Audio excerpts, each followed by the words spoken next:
ชิดแล้วปนชิดนะไปชิดนะไปชิดนะมันก็ได้น้ำน้ำเก้าผักกูดนี่กะโซลายกับชาวบ้านเขาเจ้าเก็บเอามาแถวสายเสียบางเฮงทุกคนเลยนะอยู่ปูนจูเด็กเราหลุดออกเสียมึงอาจจะได้เนาะโอ้ย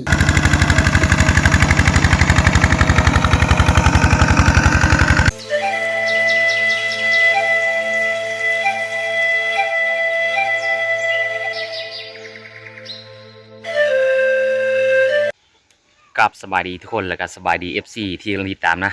มื้อนี้บ้านทงศรีก็ยังอยู่ที่บ้านนาคือเก่าทุกคนเลยก็เป็นบ้านหนึ่งก็เป็นบ้านของชนเผ่าบาลูคือเก่าทุกคนก็มื้อนี้ก็สิพาทุกคนไปเลาะเบิ่งวิถีชีวิตของพี่น้องในชนบทลาวนะทุกคนนะเอาไปเบิ่งว่ามื้อนี้มันจะแตกต่างจากมื้อก่อนๆหรือบ่ทุกคนเนื่องจากว่าเป็นทรงอากาศหนาวช่วงทุกคนนะ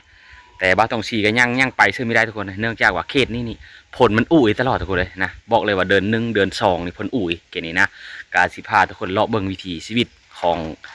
พี่น้องชาวเผ่าบาลูอยู่ในชนบทอีกเท่านึงนะทุกคน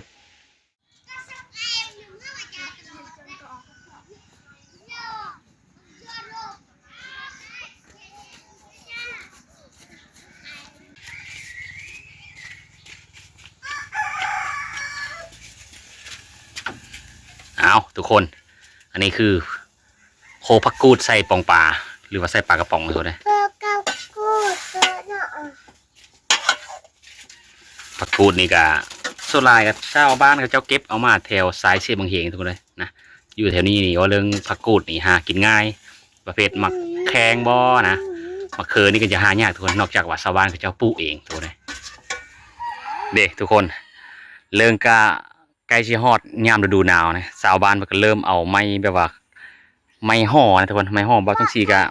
บางอันมีอยู่จักนะไม่เม่นไม่ฟางทุกคนเลยตัวนี้ก็คือเขามาเอ็ดโซนมักเพชรทุกคนนะในเขากาเกมไหมทุกคนนี่เดหลากหลายนะทุกคนนี่ถือว่ายูเคสนี่ว่าเรื่องไม่เอ็ดโซนพักโซนนี้เนี่ยโอ้ทุกคนเลยบอกเลยว่าบ่อึดทุกคนนี่แม่นเมื่อไรนี่นะตัวยาวๆนี่เพิ่นเอ็ดแบบว่าไม่โฮเขาเจ้าเอ็ดนี่มันจะแตกต่างจากโฮที่เฮาเอ็ดอยู่ในวนแถวนาบ่อทุกเลยนะเขาเจ้าเอ็ดเป็นลำใหญ่ไปเลยนะทุกคนเลยนะการสังเกตบ่ค่อยได้เห็นว่าอยู่เขตของพี่น้องชาวพาบารูนี่เขาเจ้าเอ็ดโฮแบบว่าปลูกผักสลัดบ่ปลูกผักเหาะผักหอมมีสู้ได้เห็นทุกเลยเนื่องจากมีแต่เขาเจ้าไปว่านอยู่แถวสายเสียบางเฮงบ่แล้วก็ไปเก็บเอานะทุกเลยนะแตกต่างจากผู้ไทยเฮากันผู้ไทยเฮานี่เฮ้อนั่นนะพอเรื่องสวนผักมาแตงบ่ผักสลัดผักกาดแต่เขตนี้บ่มีทุกคนเลยเด้สาวบ้านเพิ่นมีไม่ได้อยู่ในเฮิร์นทุกคนเลยนะนี่มีแต่อันนี้คือต่อมัดโฮทุกคนเลยทุกคนเลยนะภาษาบาลูเอิ้นว่าละปึกนี่เขาจะเอาไปไล่มาแล้วไปไล่คือไปเอ็ดโ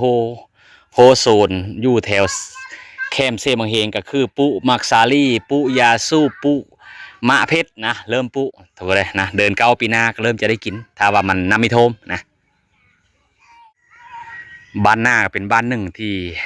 ใน2 ปีผ่านมาทุกคนเลยแต่เก้านี้ไม่ได้ไฟฟ้าใช้เลยบ้านหน้านี่นะมาปัจจุบันนี่ก็มีสัญญาณโทรศัพท์มีไฟฟ้าใช้ก็เนื่องจากว่าบางครอบครัวหรือว่าเรียกว่าซับหลายก็คือว่าเรื่องมีซับสินบ่บางคนก็เอาไฟฟ้าเฮาแต่ว่าหลากหลายก็อาจจะยั่งตัวนะยังไม่ทันจะมีไฟฟ้าบางครอบครัวก็ยังเนื่องจากว่าทรัพย์สินบ่หรือสมบัติกันแม่นทุกคนเลยนะบางคนก็มีโง่หลายบ่มีโง่มีแบ่หลายเฮาก็ขายออกมาก็เอาไฟฟ้าเฮาก็มีนะก็โซนลายกับบางอันก็ยังตามเข้าทุกคนเลยนะเรื่องตามเข้านี่การไล่แล้วแม่นตามเข้านะทุกคนมาก็โผล่ยังเป็นคือว่าแล้วมีทึ่นก็แม่นกับแม่นทุกคนเลยนะบางผู้ได้มีก็เอาซื้อหงสีนะผู้พันบ่มีก็คือว่าแล้วเนาะตามเมาทุกคนเลยเด้บางครอบครัวก็ยังเอ็ดยังบงถ้ายังบงทนโอ้ปัจจุบันนี้ถ้าว่าครอบครัวเริ่มมียังบงลายนี่ก็ซ้ำมีเงินทุกเลยเนื่องจากว่ายังโบงนี่ละโคนึง7-8-9,000-10,000ถือว่าในชนบทเฮานี่แบบงานดอกเล็กๆน้อยๆนี่เอาตู้เต็กแบบรุ่น2 ลำโพงติดก็ถือว่าโอเคทุกเลยนะก็อิงตามครอบครัวอิงตามเศรษฐกิจนะว่าเรื่อง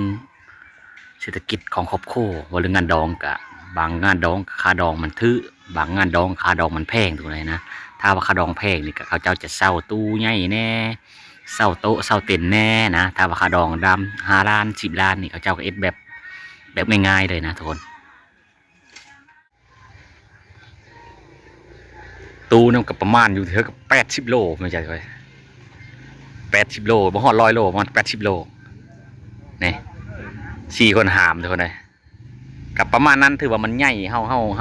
หามเนี่ยทุกคนเลยนะได้ประมาณ80 โลนี่อันนี้คืองานดองที่บ้านสปองเมืองเซโปนกันทุกคนเลยถือว่าเมื่อคืนแรกนี้ถือว่าเขาเจ้างั้นนะมื้ออื่นก็ไปเฮิร์นเจ้าสาวกับบ้านเฮิร์นเจ้าสาวนะประมาณนี้แหละบ้านหน้าก็เป็นบ้านหนึ่งที่ว่าตั้งเรียบ2 หน่วยผู้ตัวเลยนะส่วนหลายชาวบ้านเขาเจ้ากะทางให้ปลูกข้าวหลักๆกับปลูกมันนะกับบางอาชีพกับปลูกมันต้นเลงโง่เป็นอาชีพเสริมเลงโง่เลงเป็ดเลงไก่นะทุกคนนี่น่าจะมีโฮแบบนี้นี่บางครอบครัวที่จะเอฟแบบนี้ทุกคนเลยอันนี้คือเฮิร์นหลังนี้เพิ่นเอาเมคนไทเตอร์นะไทเตอร์ก็คือเผ่าบลูคือกันแต่ว่าเขาอยู่ติดกับสายแดนหรือว่าอยู่ติดกับเผ่าผู้ไทยเฮาเขาเลยจะลึงเคยกับเอ็ดโฮสวนผักนี่มีแต่โฮอันเดียวนี่นะอยู่ในบ้านมีแต่ผู้เดียวนี่เห็นนี่นกปลิวได้ตัวเดียวเนาะพอได้แจว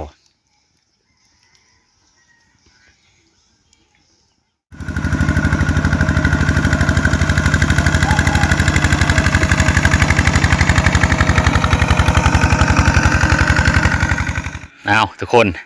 อันนี้คือเฮิร์นผู้บ่าวโสดนี่แต่ว่าทรงระยะนี้ถือเป็นทรงที่ว่าวิทย์ยามผลทุกคนเลยนะถ้าว่ายามผลโดย7 เดือน 8นี่ผลจะญาติลงมาแต่เขาเจ้าก็ไม่เขาเจ้าแปลงไม้ได้ทุกคนเลยแต่ว่าไม่แม่นเขาเจ้านอนนี่แต่เขาเจ้าก็แปลงไม้เขาเจ้าก็นอนนี่คือกันทุกคนเลยนะเขาเจ้านอนนี่ก็ประมาณอยู่5 คนทุกคนเลยกลางเว้นแล้วเขาเจ้าไปหาทำงานหรือว่าไปหาเครื่องป้าของโด่งมาขายทุกคนเลยนะเรียกว่าอะไรกระเรียกเรียกเช้าลอดอะไรลอดยาวต่อมากูหนักได้เกี่ยหน้าเอาเรียกยัยเกี่ยแล้วทำไมเป็นพวกเรียกแล้วเจ้าเรียกจะจบอะไรเขายิ้มมาเรียกหน้ายัยทำไมเตะพวกใช้กระดับเชื่อเขาหน้าให้เตะจีรังจีรังจบไปเชื่อแล้วจบที่ละกำเลยเลยจีไปให้ตอนคนให้ถึงเงินแล้วจีไปเอาเลี้ยงปีกับอ่านเลี้ยงเต้าหรือเลี้ยงเต้าการเลี้ยงเลยเรื่องนั้นจ่าเนี่ยต้องเปิดปูนจูเรียนต้องรู้กองเชียร์ที่มึงอาจจะมาตัดได้น้องอุ้มที่ทำโซ่ผู้เชี่ยวชาญเจ้าบ้านยกอันยากเรื่องเสียเรื่องเคยจับได้ล้อมบ้องที่เจ้าบ้านไม่คิดบ้านบ้านดูอะไรมาเห็นเอาเลยยินเอาลูกปักมาแล้วที่เกือบพวกไปเอาก็เก็บเรื่องในที่ที่ต้องเรื่องนั้นจ้าที่ตั้งเนี่ย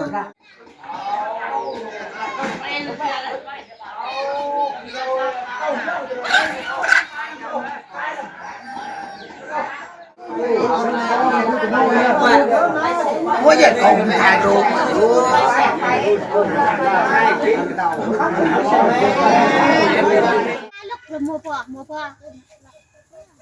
ปนจิตนะ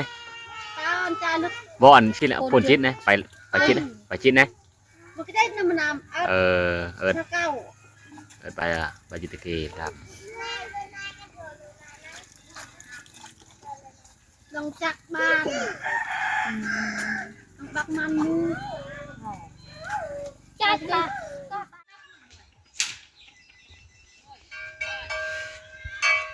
เด้ทุกคน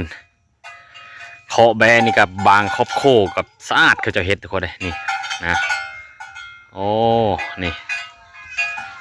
กัดอันนี้คือเคาะแบมาทางนี้เคาะโง่เด้อ๋อโง่นี่ทุกคนเลยมีแต่ตัวแม่เลยมีแต่ตัวงามๆ